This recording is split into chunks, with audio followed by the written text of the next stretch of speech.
When it comes to what inspired me to create Amarisland and be a Gem Sorceress, it involves a lot of persistence, perseverance, not always happiness and light and love and joy. A lot of who I am today is because I endured great struggles, and I think that our struggles create the most valuable versions of ourselves that we can imagine. I don't believe that our characters are built solely on positive things happening to us. While those things do create a lot of joy and happiness and motivation for success and growth in our lives, I think I don't even want to label it as negative, but our negative experiences are the ones that really build our characters and show us so deeply to ourselves and who we really, really are. One of the most crucial moments of my life that led me on the path that I am on today was when I was around 19, 20 years old in college, and I suddenly became incredibly ill. No one really knew what was wrong with me. I was withering away, and I was losing so much weight that I was only about 90 pounds. I lost about 30 pounds in just 2 weeks, and doctors had no idea what was wrong with me. They didn't know how to help. They even told me I might have cancer, all sorts of things, and it was very frightening. In that time, I spent majority of my life in hospitals, getting tests done, trying to figure out what was going on. And I also had a near-death experience where I appeared in a white room, and there was a man standing in front of me and others behind him in the room. And the man reached out to me and he said, "If you come with us, we'll take all of your pain away. You don't have to hurt anymore." At that time, it was tempting, but I knew that it just wasn't right and it wasn't my time to go. And so I told him, "No, please do not take me. I do not want to go." And the man said, "You don't have to hurt anymore. Come with us. We'll take away all of your pain. It's okay." And I said, "No, please, please, please do not." And I got sucked out of the white room and I came back into the hospital, and that experience was one of the most powerful and spiritually awakening experience I had ever had in my life.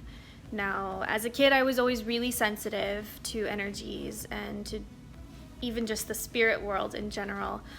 This was way before I knew that I was an empath, and I just thought that I was a little different. You know, my family always told me I was too sensitive and that I needed to not be so affected by things. And aside from those experiences, my near-death experience was very, very eye-opening to how infinite I really am and to how short life really, really is. I went home to heal, and when I came back home, my art and my love for singing and dancing and crystals, all of that was there for me, you know, and it was what I always needed. And I think that it's a lot of the reason why I was so sick is because I was not listening to the call of my soul, of the things that bring me the most happiness and love. And so I really dove headfirst into following my heart and my passions. It was around this time that I was also around people who didn't really understand the pain that I was going through. One relationship, which is not something I'm going to go super deep into here, although it is a huge part of why I am where I am today, continuously made me feel as though it was all in my head and that it was too difficult to be around me because I was so sick. That experience in itself was a huge factor in my lack of confidence at that time. It really, really, really brought me to the depths of sadness and not recognizing my own worth, my own beauty, my own power. And that was never really who I was, you know. As a kid, I was so well aware of who I was, my creativity, the fact that I could communicate with family members that passed on to let my family know that they were okay. And that happens to a lot of us as we grow up and move into adulthood, and we experience things that make us lose the magic. They make us lose a part of ourselves. So that combination of constant chronic illness and a lack of confidence and lack of self-worth led me to not really want to be here anymore on this planet. I went through a pretty deep depression that I'm really grateful that I came out of, because it was really, really hard and really trying. And that's not to say that I don't experience sadness, because I do. It still is there sometimes. But I've learned how to shift my perspective into seeing more light in my life, how to control the negative thought patterns that repeat in my head. But like I mentioned previously, my passions were there for me when I felt like I was alone, when no one would understand me, when I thought that not being here would be better than being here. And that was really powerful, you know? It changed my life and turned my heart around, and I opened up my business because the struggle of finding who I was again through all of that, and I knew that I didn't want to be in that place anymore, and that I needed to take control over my life.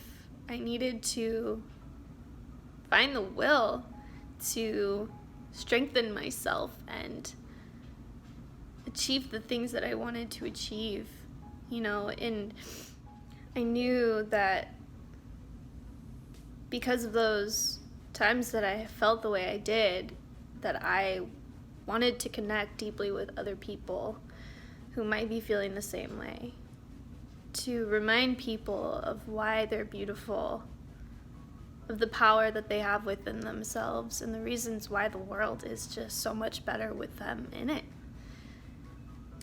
And with a combination of a partner who loves and respects me and shows me every day that I am of value, and with my own self-worth and a lot of motivation and just intense love in my heart and soul, I began to become the person I knew I should be, you know? And I started my business because I felt so passionate about sharing love and inspiration and crystals and art, the things that shed so much wonderful light on the world, you know? I dove headfirst into reconnecting with my power, my intuition, my connection with the magic of the universe. And here I am, about 2.5 years later, after starting Amarisland. Lots and lots of hard work. I didn't even know how to make jewelry when I first started. I basically just picked up some polymer clay and created the most ridiculous pendants. But people loved them, you know? People asked me if I had an Etsy. At the time I didn't, and I was like, you know what, I'm just gonna go for it. And so I taught myself, and I worked really hard every single day, just like I still do, to get to where I am right now. I've had a lot of trying experiences, even still. I was in a car accident about 2 years ago, so almost right after I started my business, where someone rear-ended the car that I was in. I was in the back seat, and they slammed directly into where I was sitting, and I ended up with a concussion, whiplash, and as time progressed, it got worse and worse, and I suffer with chronic pain because of it, and I have since that day. It's been really difficult to cope with it. To be 100% honest with you, living in pain every single day is really, really fucking hard. It's mentally draining, physically draining, and it's definitely a root cause of why sometimes I still do slip back into depressive states where I feel like just giving up. But like I said, I see my purpose in living, and I think that my pain has taught me a lot about perseverance and how important it is to focus on taking care of our bodies, showing ourselves the love that we deserve and that we have to give ourselves in order to feel good, because our health is our number one thing. It's the only way that we can be productive and go after our goals and our dreams and love fully. I'm still learning how to handle this thing called life, and I think that we are all perpetual students in life. We all have so many lessons. We never ever get done learning. And I think that when you look at it that way, life becomes a lot more adventurous and a lot more fun. So Amarisland is a product of finding the light within the darkness, connecting to the inner child and revitalizing your belief in the possibilities of life, your belief in the magic, the things that you're capable of. It's conscious expressions of universal love. My focus is connecting, being there, and showing you that it is okay to feel, and it is okay to be your truest self. It's called Amarisland because I envision it as a place where anyone can come to be who they really are and feel accepted, know they are accepted for who they are. It's a place where the possibilities are endless, and it's a magic wonderland. And it's the wonderland that exists within me. It's the wonderland that inspired me to pick myself up and make my visions reality. It's a place that can live within every single one of us if we choose to see it that way, It's who I am when I am being my most authentic and genuine self, when I'm not living in fear. And that goes the same for anyone who comes to Amarisland. It's recognizing the connectedness of all things within the universe. It's tapping into that source of power and recognizing that it is already within you. Everything that you need is within you. Embody your magic. Now, while this is just a little bitty sliver of the experiences of my life that brought me to where I am today, they are very crucial moments. And I'm really happy to share them with you and be there for you if you ever need it. Sending you all so much love. Thank you so much for being here. I appreciate you so much more than you know. If you have any questions, let me know. I'm more than happy to answer them. Love you guys.